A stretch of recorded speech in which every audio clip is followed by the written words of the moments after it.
കണ്ണൂർ ശ്രീകണ്ഠപുരം ചേപ്പറമ്പ് ചെമ്പേരി റോഡിൽ parcel lorry തലകീഴായി മറിഞ്ഞ് അപകടം. ചേപ്പറമ്പ് പയറ്റിയാലിലാണ് അപകടം. ചെമ്പേരിയിലെ ഒരു പ്രമുഖ സ്ഥാപനത്തിലേക്ക് ഡൽഹിയിൽ നിന്നും പാഴ്സലുമായി വരികയായിരുന്ന ലോറിയാണ് അപകടത്തിൽ പെട്ടത്. ഹെവി ചരക്ക് വാഹനങ്ങൾക്ക് ഈ റോഡിൽ അനുമതിയില്ല. കൊടും വളവും ഇറക്കവുമായ റോഡിൽ അപകടങ്ങൾ പതിവാണ്. അതുകൊണ്ട് തന്നെ തളിപ്പറമ്പിൽ നിന്നും മലയോര ഹൈവേ റോഡ് വഴിയാണ് ഇത്തരം വാഹനങ്ങൾ സഞ്ചരിക്കേണ്ടത്. അത് പാലിക്കാത്തതാണ് അപകട കാരണം.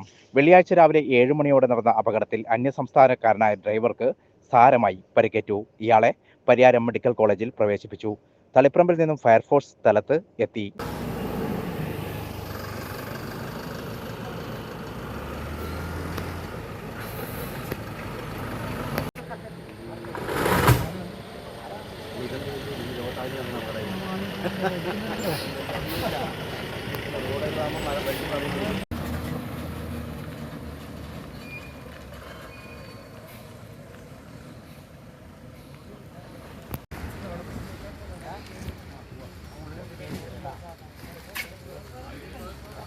ബാറ്റ്